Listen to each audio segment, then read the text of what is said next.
Before we dive in, a quick note. This is a spoken audio summary of You Become What You Think by Justice Malcolm, written to sound natural and friendly when read aloud.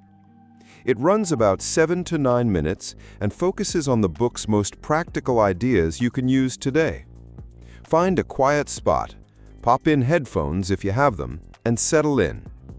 If you'd like, keep a pen nearby to jot a phrase or action that grabs you. I'll keep the language simple and the pace steady. Think of me as a helpful guide walking you through the book's roadmap with examples and small steps you can try right away. Ready? Here we go. The central idea: thoughts build your life. The book opens with a simple, powerful idea. Your life follows your thinking. The sentences you run through your head each day are not idle noise, they're instructions. Over time, they shape your feelings, your choices, your habits, and the person you become. Imagine your mind like a garden.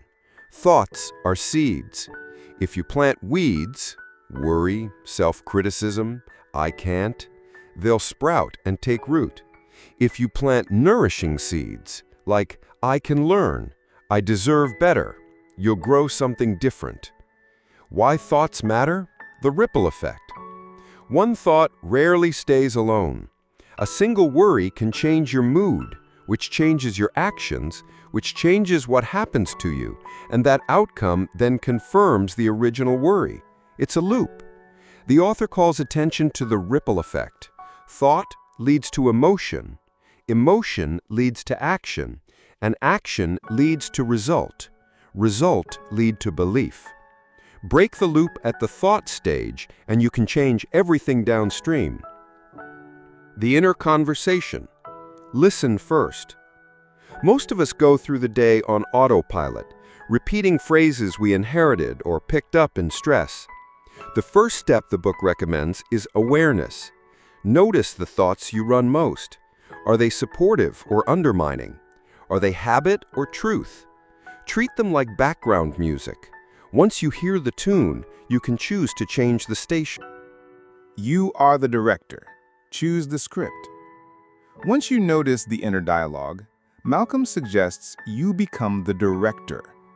That doesn't mean faking optimism all the time. It means actively choosing the next thought when the old one isn't serving you.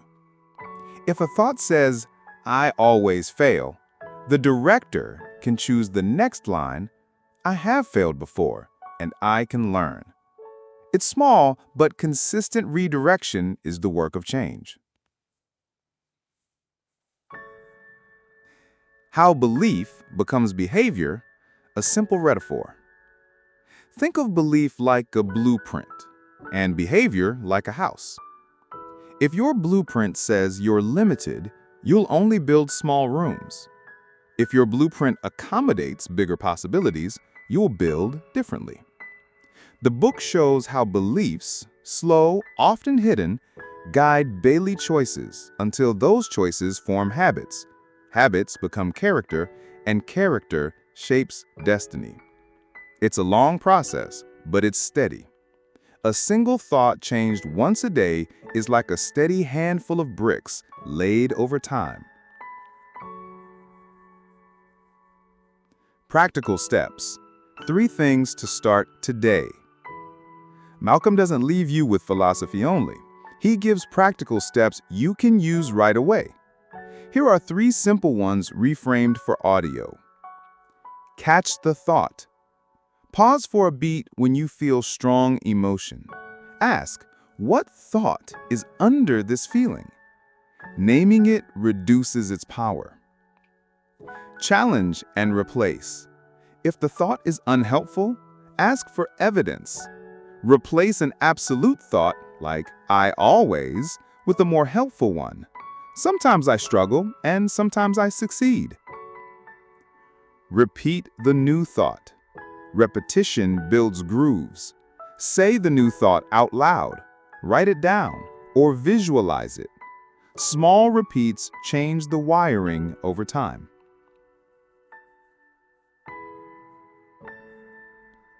Tools the book recommends, practical and gentle. A few tools come up again and again. Visualization. Spend a minute imagining the outcome you want with sensory detail. Picture not only the result, but how you act to get there. Affirmations.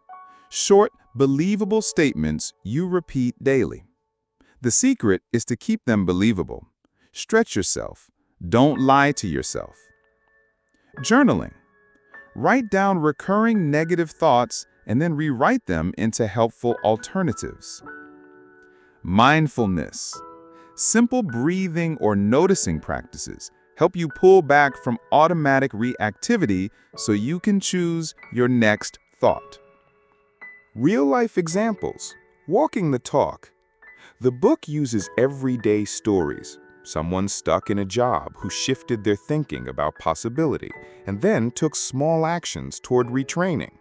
A student who rephrased, "I'm not good at this," to "I'm learning how," and improved. Or a parent who stopped assuming the worst about a child and started asking questions instead. The common thread is tiny mental shifts followed by consistent action. The role of feelings. Don't ignore them. Malcolm also stresses that changing thoughts doesn't mean bypassing feelings. Feelings are data, not commands. If you feel anxious, pay attention. Ask what the thought is, and then respond with compassion and curiosity. When you treat emotions as part of the map, not the boss of the journey, you can navigate more clearly. Relapse is normal. Be kind to yourself. One clear point: change is not a straight line. You will slip back into old thoughts. The trick is how you respond to a slip.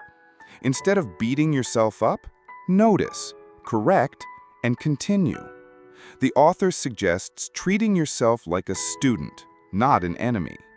Progress accumulates through kindness and persistence. Relationships and thinking. How thoughts shape others. Your internal script affects how you show up with others. If you think, "I'm not lovable," you behave defensively. Others respond, and the relationship strains. Change your inner script, and you'll likely change the tone of conversations, which changes how people react back to you. In short, changing your thinking can improve relationships without changing the other person. A quick checklist you can use daily. Here's a short checklist adapted from the book you can use each morning or evening. Notice one recurring thought. Decide whether it helps or hurts. Replace it with a truer, kinder alternative. Do one small action that aligns with the new thought. Journal one sentence on progress. Final practical tip. Smallness wins. If there's one practical promise in the book, it's this: big change often starts small. You don't need to overhaul everything at once. A 5-minute pause, a sentence changed in the mind, a different response to a trigger. These tiny moves, repeated, shape a different life. Wrap up. The simple promise. To finish, You Become What You Think is a reminder and a manual. The reminder, your inner life matters deeply. The manual, you can practice listening, choosing, and gently retraining your mind. Think of it like steering a ship. You won't turn the whole ocean at once, but small shifts of the wheel change your course over time. So start small. Catch one thought today. Change one sentence you tell yourself. Do one aligned action. Over weeks and months, those small choices become the you you're becoming. Thanks for listening. Now go plant some better seeds.